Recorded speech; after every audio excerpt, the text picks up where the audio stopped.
take you away. Taking your calls, 866-582-9933. Jim, you had another point you wanted to make? Oh, we dropped Jim. Let's go to Kathy in Louisiana. Kathy, you're online. Yes, Kathy. Hi. I'm from New Orleans. I actually work with Patriot Radio. Gary had called a few minutes ago, but there were some things that I wanted to add. I'm extremely proactive. I belong to Campaign for Liberty. I'm a researcher for Patriot Radio. I do a little spiel on his show each week. Today I did about 15 minutes on the dangers of vaccinations. Mm-hmm. I talk a good talk, but I am scared to death. Mm-hmm. I am scared to death. I mean, I'm just listening to your Paranoia song, and I was like, that's me. I mean, as long as I'm going, I'm on a roll, and I'm, winning everybody's confidence and everything. First of all, other than my family thinks I'm totally nuts. My daughter will not listen to me about the vaccinations, and she has a little 8-year-old daughter, and I am panicky that she is going to allow her to take the shot, and I can't do anything about it. Well, there is something you can do about it. Listen. The first thing I would show your daughter is the recent Mayo Clinic study out of Minnesota. Just type in Mayo Clinic flu study, Minnesota, where they admit from the study, if you take the regular flu shot, you are 3 times more likely to get the flu. If that doesn't grab her attention, maybe a backhand will. And say, hey, right, that right there should just be like, oh, my God, how can this be true? I did 15 minutes talking to thousands of people today on the radio, talking about reading the packet inserts. I mean, it tells it all. But yet, there's so many people that just think this is all crazy. And we're talking about lives. We're talking about little children that's going to have slow deaths, that might not get sick in the beginning, but they'll get sick in 7 years. Exactly. Or they'll have cancer.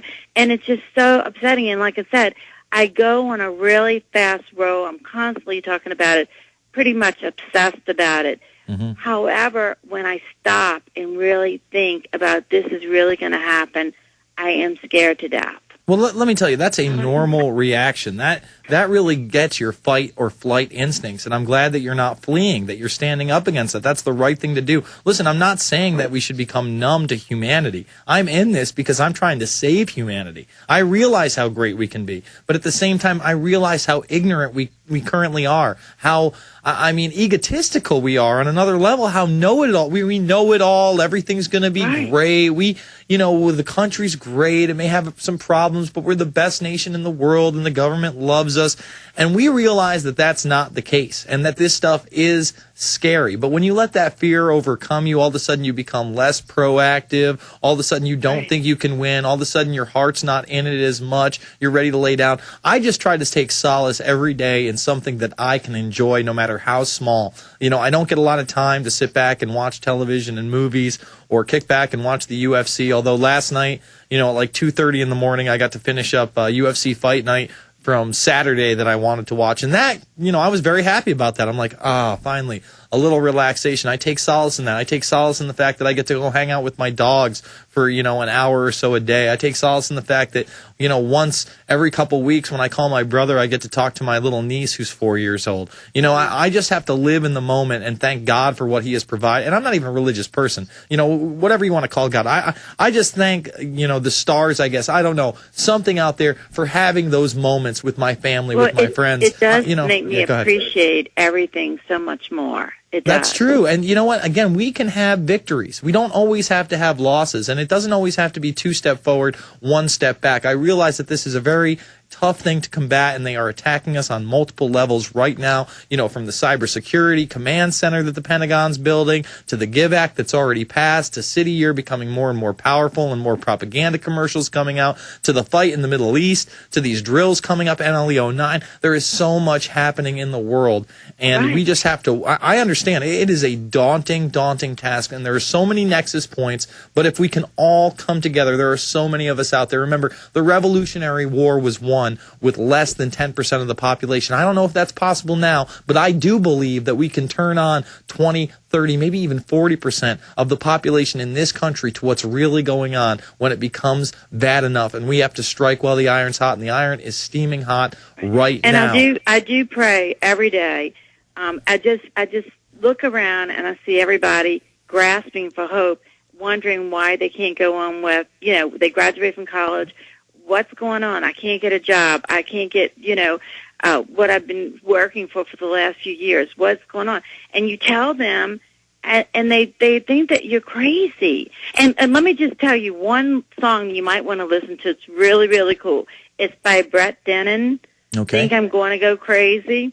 We used it on the show today. It's fabulous, and the words are perfect. And, all right, and that's I will how check I it feel. out. Go ahead. Well, Thank you so much. You got it. Send it to my Facebook, facebook.com/theinfowarrior or myspace.com/Jason Bermas. Alex in Florida. Alex, you're on the line. Yes, Hello? sir, Alex. Yes. Oh, hey, Jason. Yeah, I'm with the Tampa Bay We Are Change group. Excellent. And we had a presentation of the Obama deception today at a cafe. It was like on the projector, and a whole bunch of people came out. All right, how'd it go? Yeah, well, it all went well, and there were people in there. They were sitting in there watching the film. But at the end, though, they had like a little speaking session, and they had the people come up, and it was like it turned into the Twilight Zone. It was like the people started saying, "Alex Jones is a racist. He hates Jews." And then it's like yeah, because so much of our work here is hating on Jewish people. That's the problem. See, they watched Glenn Beck once or twice, and Glenn Beck said 9/11 truthers hate Jews and worship James von Braun, so they believe it. There is zero. Let me repeat this. I know it's going to disappoint some of the Nazis out there who like to listen because they're self-loathing white people for some reason that just hate everybody. But we don't hate the Jews here, okay? There's nothing anti-Semitic on our websites.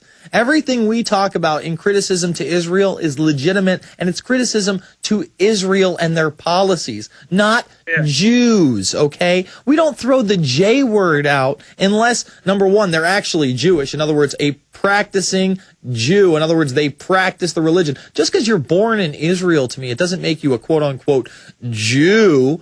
If you're not practicing Judaism, how are you Jewish? See, that's the whole thing. They want to paint, first of all, the Nazis want to paint everybody up as a Jew. You know what I mean? Oh, he's 1/16 Jewish. Did you know he roomed with a Jew in college? Oh, did you see that Jew he was standing with in the picture?